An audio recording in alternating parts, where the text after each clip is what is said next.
Hace un par de meses estoy sin trabajo y esto ha permitido que forme un lazo muy especial con mi hijo menor, que tiene solo 2 años y medio.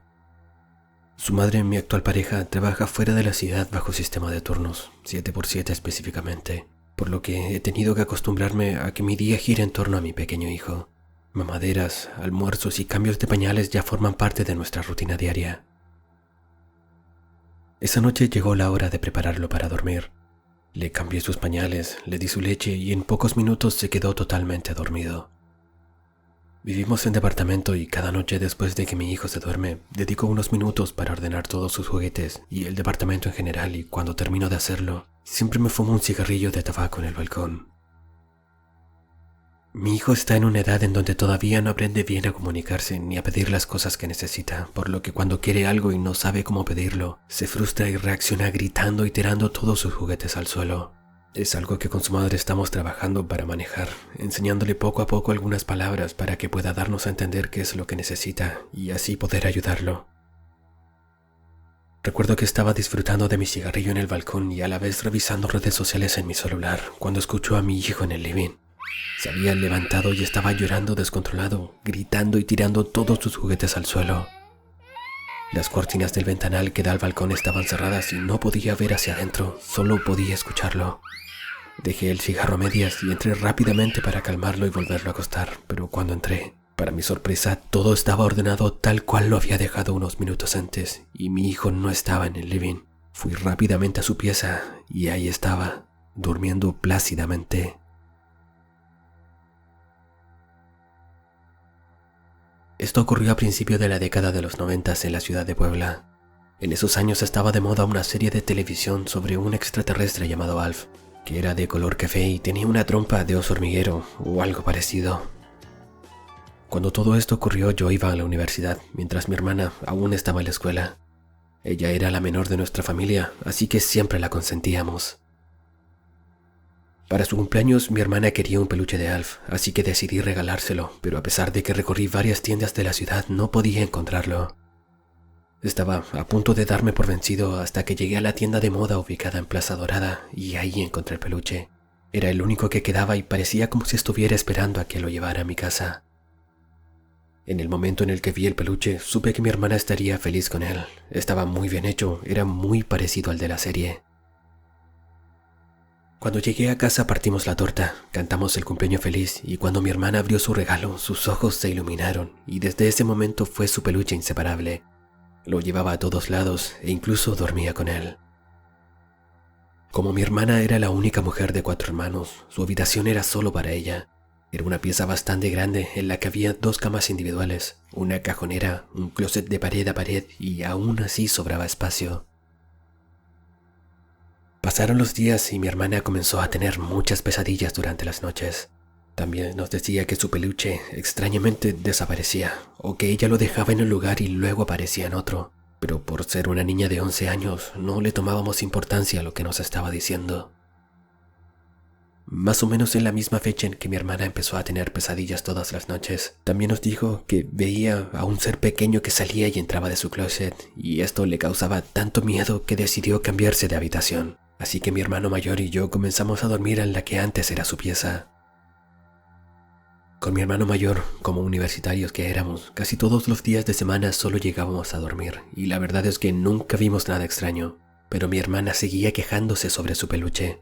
Así que mi mamá tomó a Alf y le exigió que ya no molestara a mi hermana y que la dejara tranquila. Esto lo hizo delante de toda nuestra familia, a plena luz del día, y cuando terminó de hacerlo, lo dejó en lo alto del closet de mi nueva habitación. Desde ese mismo día mi hermana dejó de tener pesadillas. Cerca de un año después, toda nuestra casa había vuelto a la normalidad y ya nadie recordaba lo que había pasado. En nuestra familia nos gusta celebrar la Navidad en grande, así que ese año organizamos una cena familiar en nuestra casa en la que todos los invitados se quedaron a dormir. La familia Cortés, mi tío, mi tía y mis 2 primos fueron quienes durmieron en mi habitación, o eso intentaron. Estábamos todos durmiendo cuando en medio de la madrugada se escucharon muchos gritos. Todos nos levantamos a ver qué estaba pasando y nos encontramos con que mi tío estaba llorando del miedo, y cuando le preguntamos qué había pasado, nos dijo que del armario que estaba en su habitación salió un duende que intentó ahorcarlo y como pudo le pidió ayuda a sus hijos. Mis primos, cuando se dieron cuenta de lo que estaba pasando, trataron de quitarle el duende de encima y fue ahí cuando todos comenzaron a gritar. Mientras mi tío nos contaba lo que había pasado, todos nos fijamos en que tenía los ojos llorosos y su piel se veía de un tono gris azulado, como si en verdad le hubiera faltado el aire. Mis primos dijeron que cuando lograron quitarle el duende de encima a su papá, se metió al armario y yo personalmente lo revisé. Moví algunas de mis cosas que tenía dentro, pero no encontré nada extraño. Lo único que me faltó revisar fue si es que Alfa aún estaba en la parte de arriba. Pasaron los años y mis hermanos y yo formamos cada uno su propia familia. A mi papá me vendió la casa en la que vivíamos, pero yo me fui a vivir a Veracruz, así que se la arrendé a unos conocidos de Poza Rica que tenían mucho dinero. Cuando llegaron a revisar la casa, les gustó, hicimos el trato y me pagaron incluso un año por adelantado. Hasta ahí todo era perfecto. Pasaron 2 meses y recibí un llamado desde Puebla. Quien estaba al otro lado del teléfono era uno de los vecinos del barrio y me dijo que al parecer algo había ocurrido en mi casa porque mis arrendatarios se habían ido durante la madrugada, gritando, llorando y a toda velocidad en el auto. De hecho, se habían ido tan deprisa que hasta habían dejado el portón abierto. Sorprendido por su llamada, le di las gracias al vecino por avisarme y le pedí que por favor cerrara el portón por si alguien entraba a robar. Partí de inmediato a Puebla y cuando llegué entré a la casa y en realidad parecía como si ellos aún estuvieran ahí porque estaban todas sus cosas. Traté de comunicarme con mi conocido pero no me contestó. En realidad no me contestó en mucho tiempo, hasta que cerca de un año después recibí su llamada. Y lo que me dijo nunca voy a poder olvidarlo. Javier, en tu casa había un ser horrible. Un peluche nos atacó esa noche en la que nos fuimos por el horror y el miedo que nos hizo sentir. Pero eso no fue todo. Cuando íbamos huyendo tuvimos un accidente, volcamos y mi esposa falleció. Mi bebé y yo estuvimos graves, pero poco a poco hemos logrado salir adelante. En ese momento tomé la decisión de vender la casa y nunca más volví a entrar. Dejé todo en manos de una inmobiliaria. Del peluche de Alf nunca más supe. Uno de mis hermanos vive en el sector y ve a lo lejos que la casa tiene un letrero de se vende o se arrienda. Pero de eso ya van cerca de 20 años.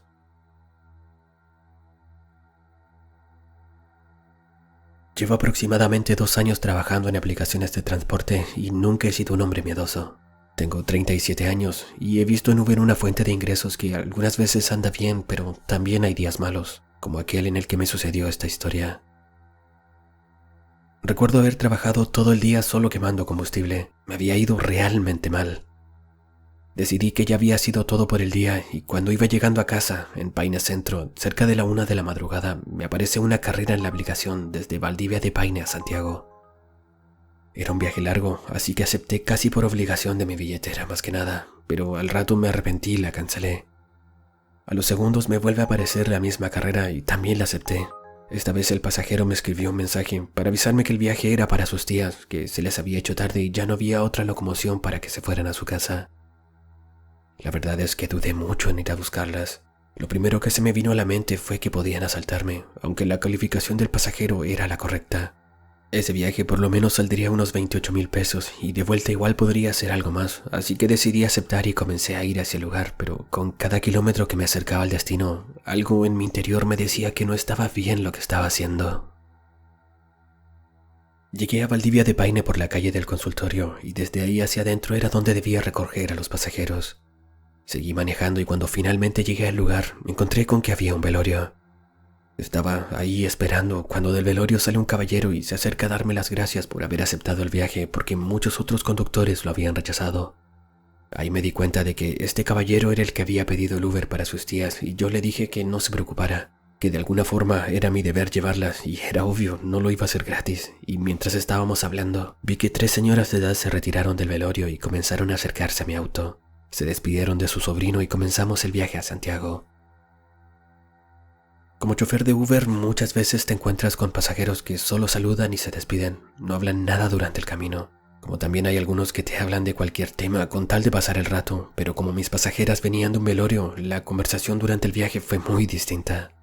Ellas me comentaron que la fallecida era su familiar y que había muerto de cáncer, aunque había durado mucho tiempo desde que la habían diagnosticado. Lo extraño comenzó cuando una de ellas me dijo que era media Brujilda la difunta. Yo la miré por el retrovisor y le pregunté, ¿cómo Brujilda? Las señoras se rieron y me explicaron que la fallecida era bruja, que en realidad toda la familia eran brujos, pero que era algo normal en el pueblo donde vivían. En ese momento sentí como se me ponía la piel de gallina. No podría decir que sentí miedo, pero decidí que haría el viaje lo más rápido posible. Algo en mi interior me decía que tenía que dejar luego a estas señoras en su casa y volver a la mía, porque algo extraño había en todo esto.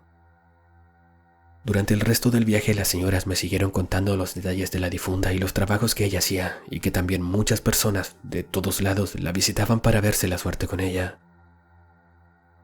Llegamos a Santiago, a la comuna de destino, y las señoras me pagaron 30,000 pesos y no me pidieron el vuelto, así que quedé súper feliz con la carrera. Lo malo fue que de vuelta a mi casa no tomé a ningún otro pasajero, pero no me podía quejar. El viaje igual había sido muy bueno. Cuando venía a la altura de San Bernardo comenzaron las cosas extrañas. De la nada sentí que alguien me susurraba al oído y como buen chileno lo primero que dije fue «Concha su madre, ¿qué está pasando?». Miré hacia atrás y no había nadie. Sentí tanto miedo que me detuve en la estación de servicio de la Herrera a comprar una bebida y a tomar un poco de aire para despejarme. Minutos después seguí mi viaje y cuando venía a la altura de Buin sentí que algo me jaló por el hombro con mucha fuerza. Entré en pánico y llamé a mi esposa para contarle lo que estaba ocurriendo y ella en un principio se rió, pero cuando se dio cuenta de lo asustado que estaba me dijo que rezara y que le pidiera de buena forma, fuese lo que fuese que estuviera arriba del auto, que por favor se baje y me deje en paz. Me detuve en la plaza de los 9 meses para tranquilizarme y seguir a casa sin tener un accidente, y mientras estaba ahí, sin que me diera cuenta, se acercó un travesti a la ventana de mi auto. Casi se me salió el corazón por la boca del susto que sentí. Era un travesti que seguramente pensando que necesitaba alguno de sus servicios me preguntó «¿Qué buscas?». Y yo le dije nada, que ya me iba a mi casa. Otro travesti se acercó y me dijo que estaba muy pálido, si acaso me había pasado algo, y yo le dije que sí, y mientras nos fumábamos un cigarro le conté a grandes rasgos lo que me había pasado. Una de ellas, que era venezolana creo por su acento, me dijo que lo que había pasado era que me había traído a la difunta en el auto. Yo, con una risa nerviosa, le dije que esas cosas no existen. Me despedí de ellas deseándoles suerte y comencé el retorno a mi hogar en Paine. Cuando pasé por Linderos comencé a sentir unos mareos horribles y un debilitamiento en todo mi cuerpo. Pensé que el cigarro me había bajado la presión, pero a cada minuto me sentía peor. Intenté seguir conduciendo, pero perdí la noción del tiempo y el espacio. Fue como si alguien guiara mis sentidos y mi voluntad. No ingresé por el cruce Bascuñán y pagué el peaje de ingreso a Paine, algo que jamás, pero jamás había hecho en mi vida para entrar a Paine. Cuando llegué al cruce traté de razonar con esta entidad que me tenía atrapado. Sin decir una sola palabra y como si fuera una conexión mental, le dije que no iría a dejar la Valdivia de Paine. De alguna forma podía sentir como si mi mente estuviese compartiendo el mismo espacio con la entidad que me manipulaba. Además tenía mucho frío, aunque no era una noche fría, pero llegaba a salir vapor de mi boca y los vidrios del auto se habían empañado. De la nada comencé a llorar y ahí tuve que detenerme. Recuerdo estar diciendo que no quería ir, pero no me pregunten el por qué, pero entre lamentos ya había avanzado hasta más allá de Campuzano. El tiempo no era el real según las distancias que conducía. Fue como si estuviese borracho o drogado, no era capaz de entrar en razón. Llegué a Valdivia de Paine al lugar del velorio y aún quedaba gente afuera de esa casa de campo. Me bajé del auto, entré al velorio y cuando el caballero que me había solicitado de Uber me reconoció, se acercó a preguntarme por qué había vuelto. Yo comencé a llorar de la nada. El caballero pensó que algo les había ocurrido a sus tías, pero cuando le conté lo que me pasó, me hizo pasar a la casa y me dijo que estuviera tranquilo, que me creía y que ahora podría irme tranquilo. Llegué a mi casa como si me hubieran dado una golpiza. Abracé a mi señora y le dije que era algo que jamás había vivido ni quería volver a vivir. Al día siguiente me levanté muy tarde. Mi señora se había levantado temprano para limpiar el auto y dejarlo impecable, que es algo en lo que ella siempre me ayuda, y mientras limpiaba los asientos traseros, entre el asiento y el maletero encontró 30,000 pesos. La única respuesta que le encuentro a este hallazgo fue que la difunta me pagó el viaje de vuelta.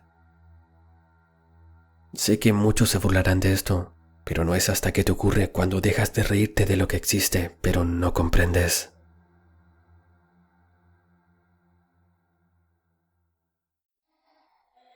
Si llegaste hasta el final del video te invito a darle me gusta, suscribirte a mi canal y compartirlo con quien creas que pueda gustarle este tipo de contenido. Saludos desde el cementerio.